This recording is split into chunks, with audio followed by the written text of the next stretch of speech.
Bonjour, bienvenue sur Pendi Business, Pendi Fashion. J'espère que vous allez bien.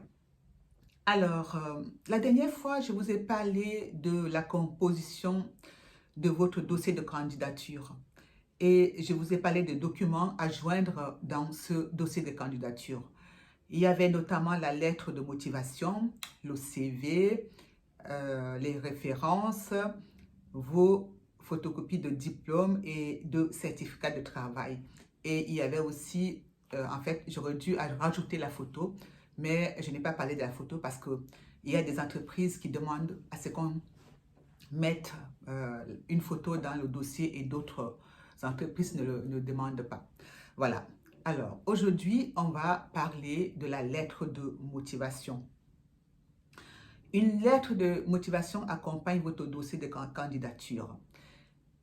Une lettre de motivation décrit qui vous êtes. Lorsque vous rédigez une lettre de motivation, vous donnez envie à votre futur employeur, en fait, au recruteur, de vous rencontrer. La lettre de motivation est axée sur le futur. C'est vraiment, ça doit mettre en évidence vos points clés qu'il y a sur le CV. Mais avant d'aller plus loin, il faut savoir qu'il y a deux sortes de lettres de motivation. Il y a la lettre de motivation que vous envoyez pour répondre à une annonce, à une offre d'emploi. Et il y a une autre lettre de motivation qui concerne la demande, la demande spontanée, une lettre pour une offre spontanée. C'est-à-dire que, par exemple, vous êtes au courant qu'une entreprise va bientôt ouvrir dans votre ville, dans votre pays. Vous décidez d'écrire une lettre spontanée. Vous prenez en fait les devants. Alors qu'il n'y a même pas encore d'annonce concernant le recrutement, vous décidez de prendre les devants pour envoyer votre offre d'emploi. En fait, votre demande en fait. Voilà. Alors, avant d'aller plus loin, qu'est-ce qu'il faut faire avant d'écrire toute lettre de motivation? Que faut-il faire? Alors, il faut d'abord être sûr que vous avez compris, vous avez bien lu l'offre d'emploi, vous avez compris ce que le recruteur demande, vous avez compris les besoins, les compétences que l'entreprise demande et vous devez vous poser la question pourquoi vous voulez écrire à cette entreprise-là. Quelles sont vos compétences? Quels sont les atouts? Pourquoi est-ce que cette entreprise-là vous intéresse? Et est-ce que le lieu de travail, est-ce que l'endroit où vous allez travailler vous convient? Et autre chose, avant de postuler, vous devez toujours vous renseigner auprès de l'entreprise. Prenez le temps d'appeler, de téléphoner aux ressources humaines. Prenez le temps de prendre des informations en ce qui concerne le domaine d'activité de l'entreprise, les ressources humaines, la direction, les valeurs de cette entreprise, etc. Et c'est très important d'avoir aussi une personne de référence à qui vous pouvez adresser votre lettre de motivation. Parce que c'est souvent mal vu dans les entreprises qu'on utilise la formule monsieur, madame. C'est mieux en fait d'avoir le nom d'une personne à qui vous adressez votre lettre, votre dossier de candidature.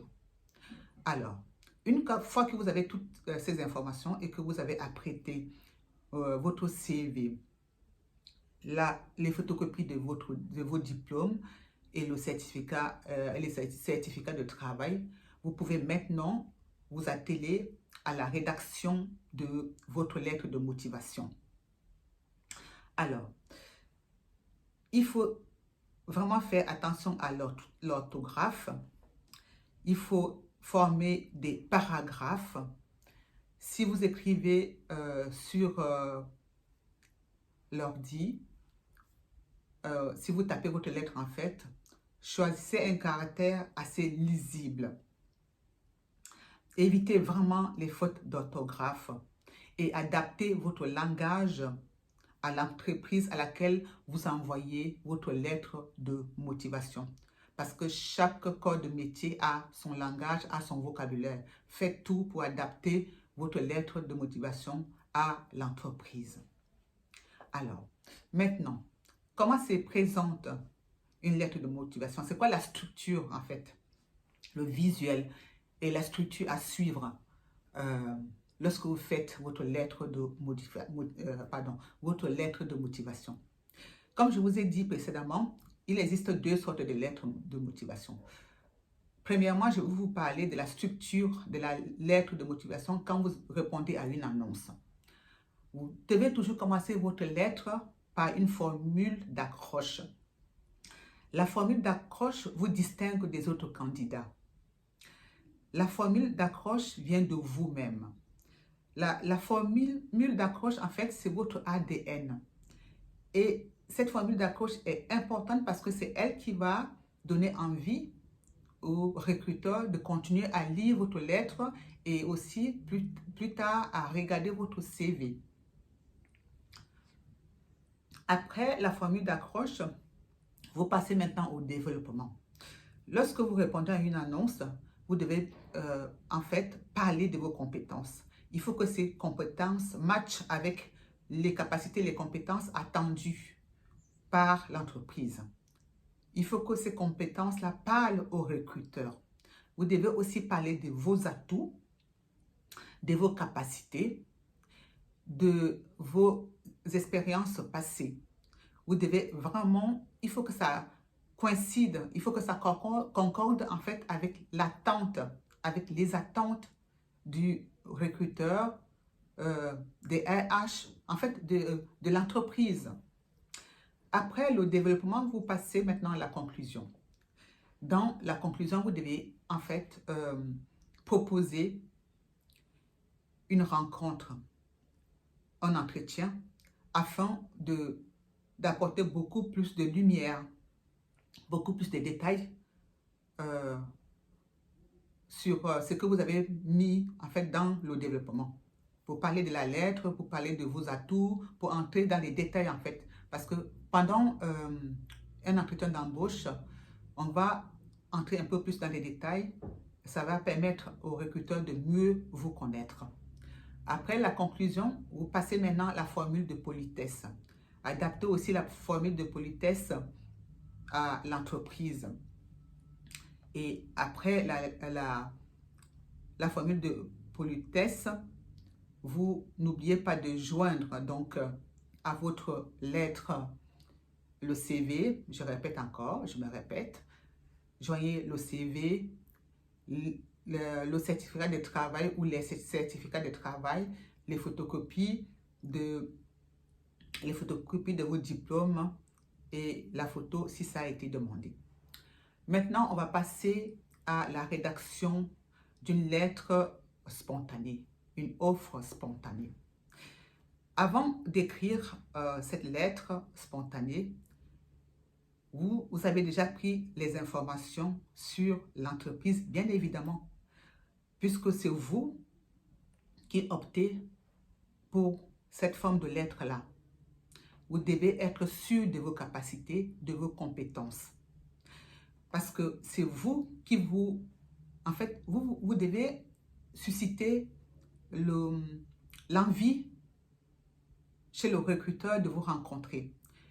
L'entreprise n'a pas mis d'annonce. C'est vous qui allez vous vendre. C'est vous qui devez susciter l'envie. Donc, c'est quoi la structure d'une lettre spontanée?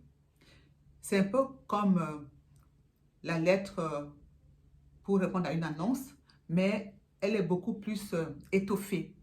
Une lettre spontanée peut être un peu plus longue. Vous avez beaucoup plus de choses à dire puisque vous voulez susciter l'engagement. Donc, vous devez dire au recruteur pourquoi vous avez choisi de lui écrire cette lettre spontanée. Qu'est-ce que vous proposez à l'entreprise? Quels sont vos atouts? Quelles sont vos compétences?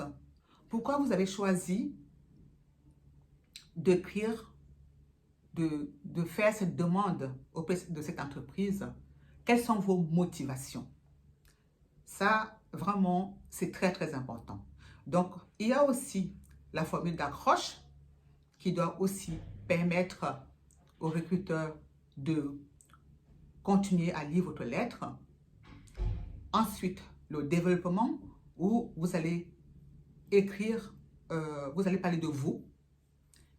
Et après, il y a la conclusion où vous allez demander au recruteur la faveur de vous rencontrer afin de mieux, de voir dans quel département, euh, dans quel service est-ce que c'est possible de vous engager en fait.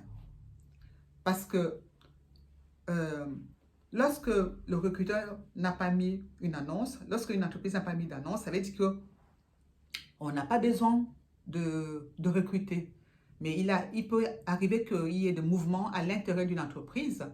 Et si par hasard votre lettre, si par chance en fait votre lettre a plu, on peut vous appeler et vous allez trouver un job dans une entreprise qui au départ n'avait pas mis d'annonce.